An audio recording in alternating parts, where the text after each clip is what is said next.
orchestra from the nations of the world together in this for the glory of God. None of us are here by accident. We are here by divine purpose of God. But first I want to remember our very dedicated members who died between our last annual meeting and now. I want us to stand as I call their name on my God. Mr. Vernon Nash, Mr. Michael. Let us stand in a moment of silence.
We have adopted certain themes to guide our focus and work at Epiphany. This first half of our theme was developed in 2015-16 when we talked about Orpheus.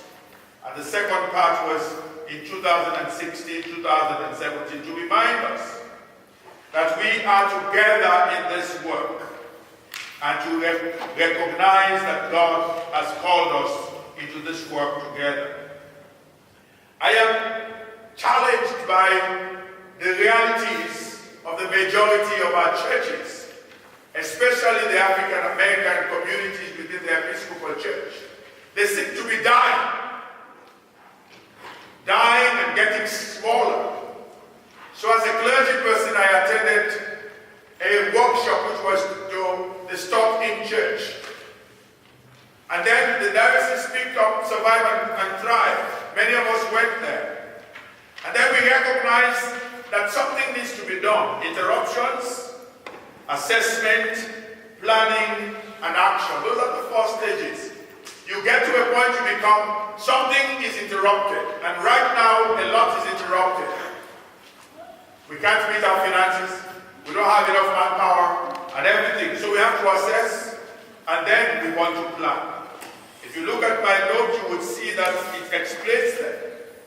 But what I want us to do in the next, how many minutes? No, in the next 15 minutes, is to be engaged in a discussion.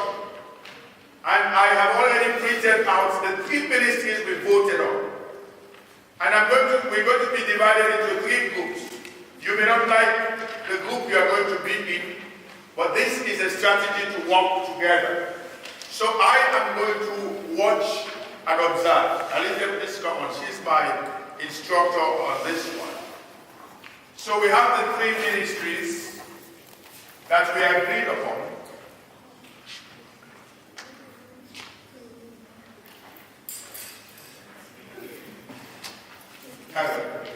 Speak one side. Put them together. So,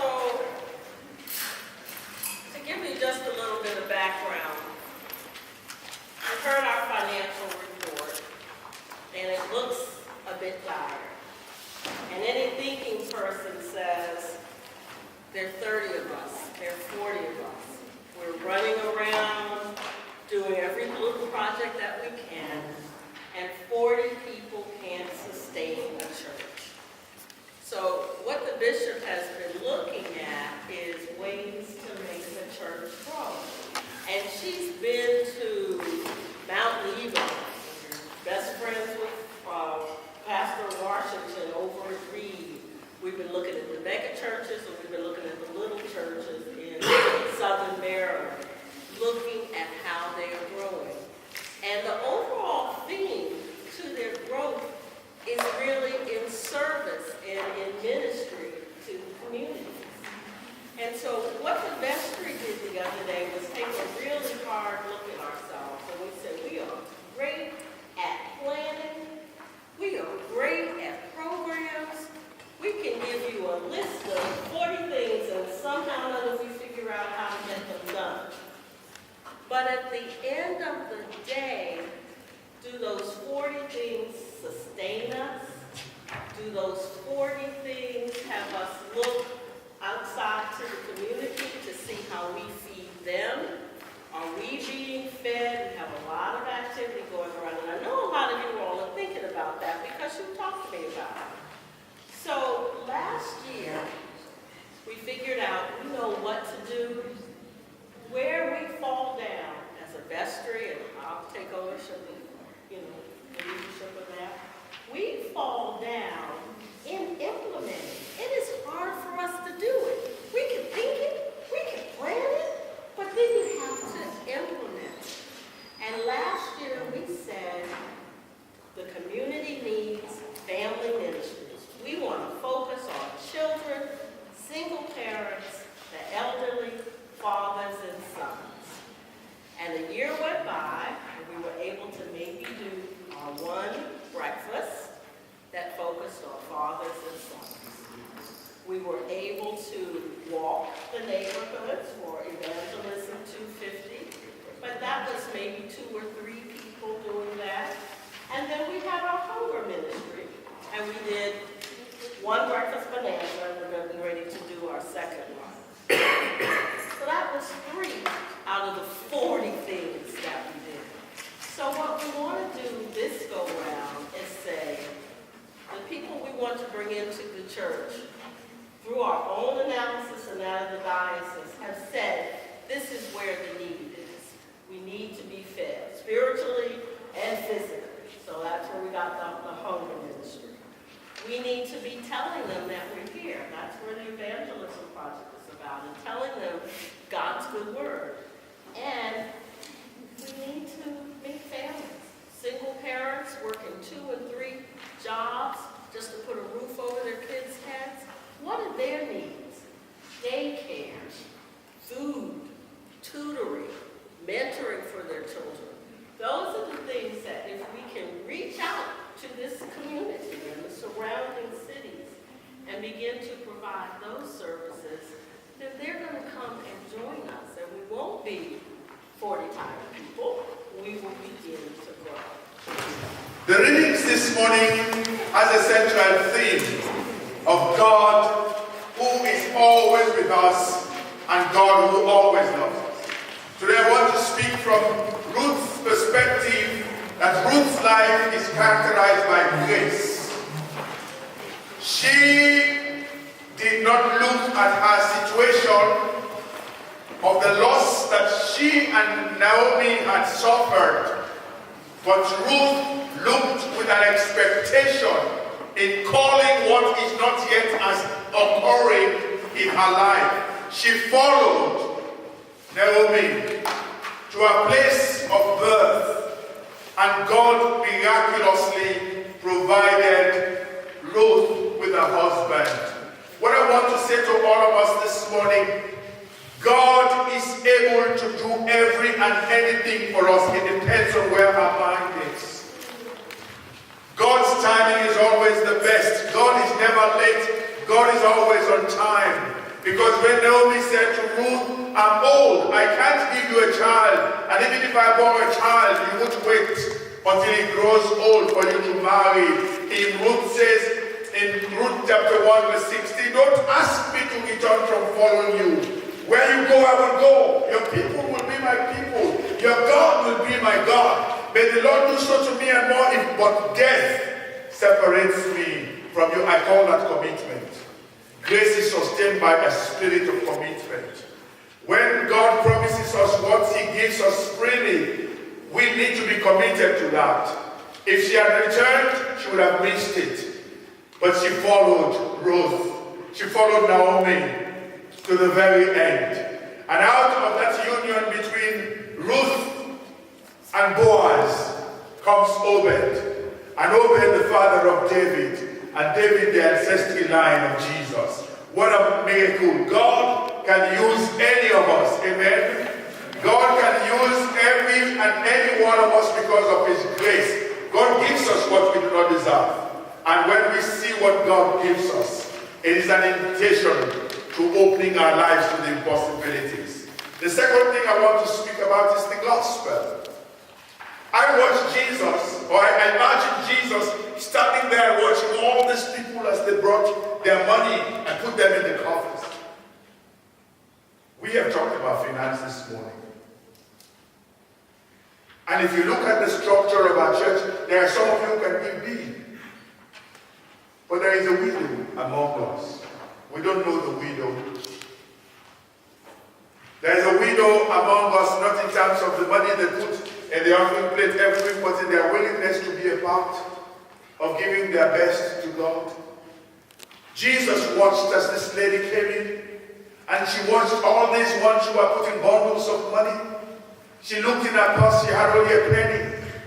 That was a livelihood. But this woman was a woman of trust. Amen. Amen. She knew that God will supply all of her needs according to his riches in glory by Christ Jesus. I find it a challenge, and I know most of you find it a challenge also, giving to God. We may not be the widow, but possibly we turn our priorities upside down. My bills, then God. I remember one of the months I was having difficulty rounding up. And I asked my children who were staying in the house, I made a list of what I needed to pay for. And I needed them to contribute. When my son looked at each one of them, he said to me, Daddy, you are broke and you're giving church all this money? Cut it out. Cut it out. I said, no. The priority of our earning is God first. when we do that, God blesses us. So I'm speaking to all of us. Some of us may think that what we are giving is so small. God knows what you can give and what you can't give. God understands it, but make God your priority. In Matthew 6:33, Jesus says, seek first the kingdom of God and his righteousness, and all these things shall be added unto you. If we seek the things we miss the blessings of God. This lady gave all she had. She experienced the blessing of God.